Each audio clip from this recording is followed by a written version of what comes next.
Now, we'll look at some errors of the propositions we have observed with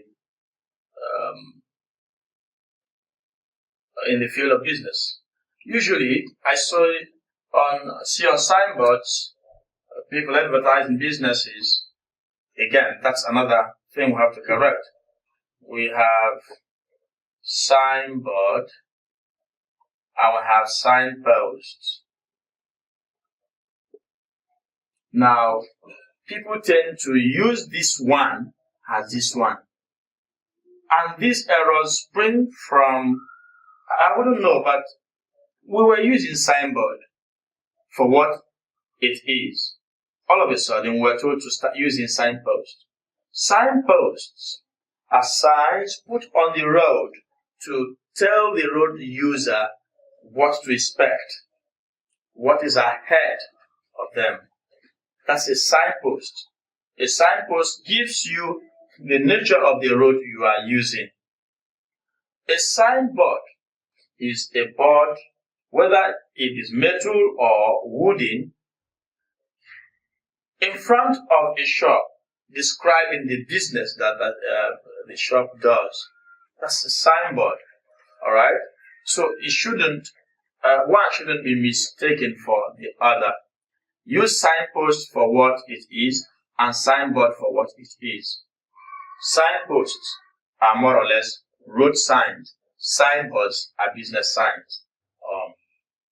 Now, so when I see and read signboards, I often see people say, we are dealers on so and so. Please, it should be we are dealers in. We are dealers in.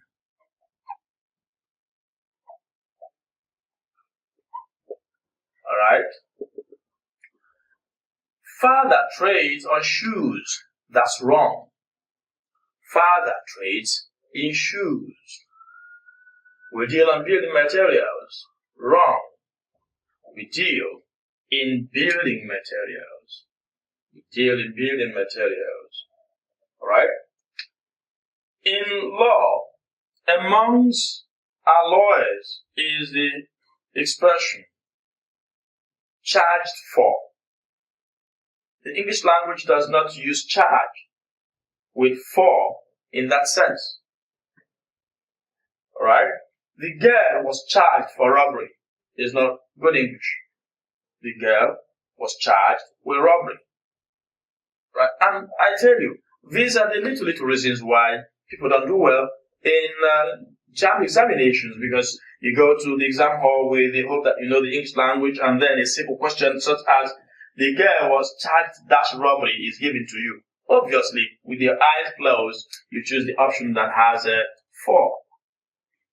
And come out thinking you've done so well. In fact, acknowledging that the exam wasn't even as tough as you expected.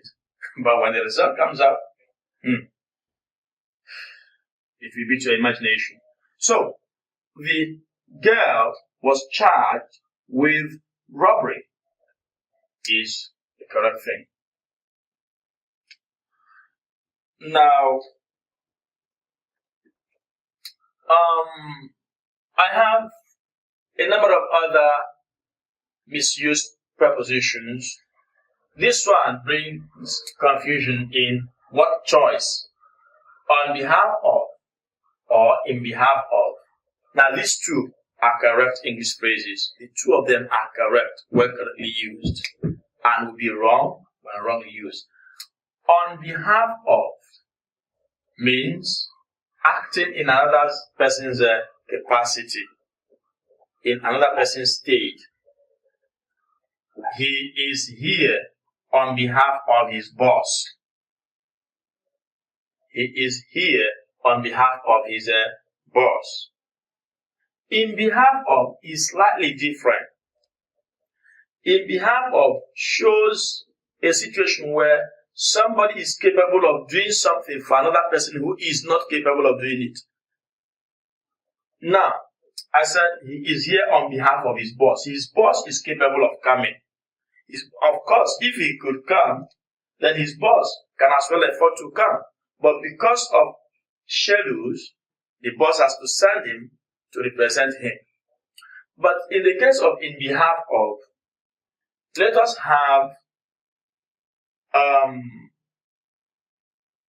motherless babies homes, for instance.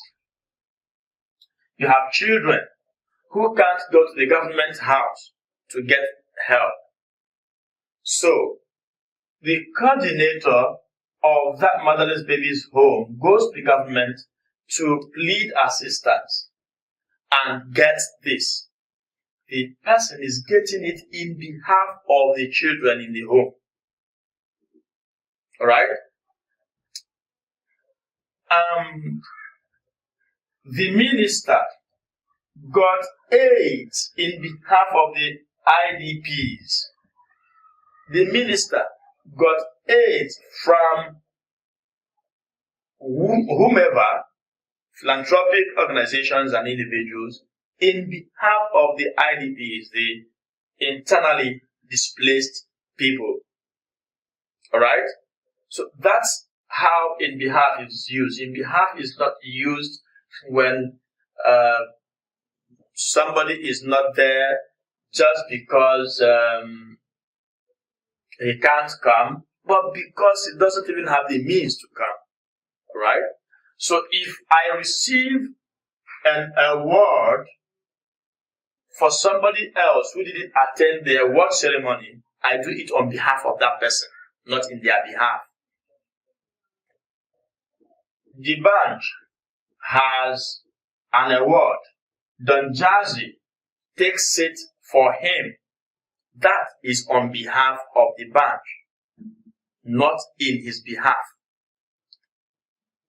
That's how those two are used. Maybe we had said he came on behalf of his boss. Came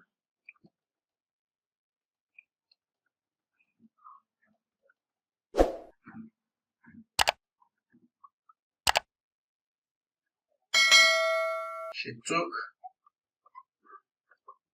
the gifts in behalf of the displaced.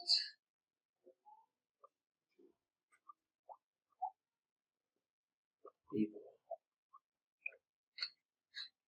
Now, these are not actually prepositions, but because they look like prepositions, let me explain the problems that come with them.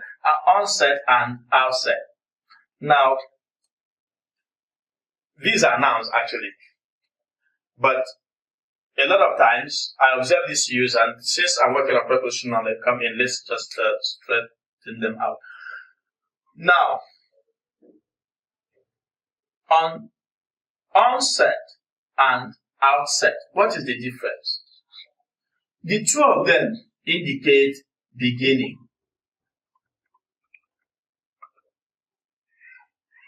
But outset is more positive and onset is more negative. Alright? What I mean is this.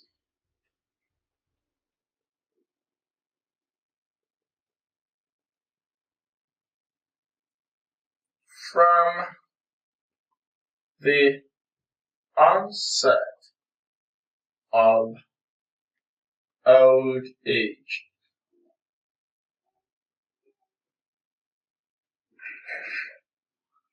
he feared he would be abandoned.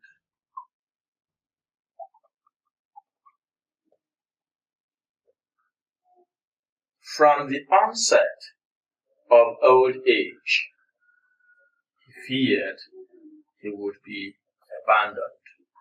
The beginning of old age could be a nightmare for many people who have not prepared themselves for it.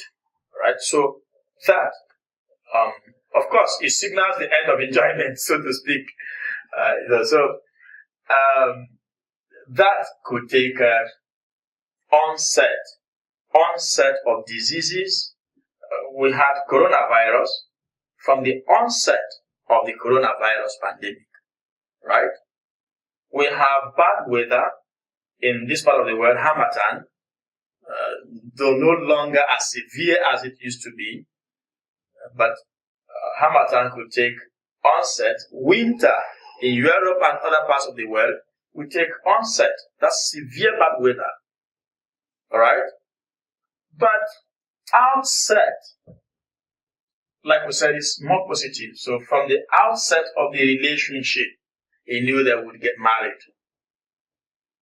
From the outset of the relationship. Well, somebody may ask, what if the relationship eventually goes sour? It doesn't really mean relationship, it has sweet things, you know. So even if it goes sour, no problem.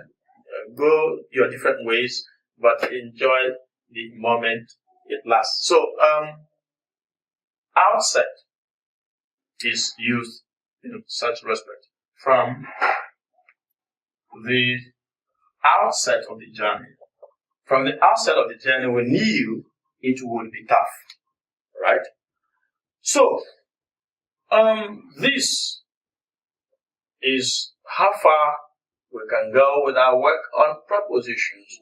Remember, the challenge is on correct usage.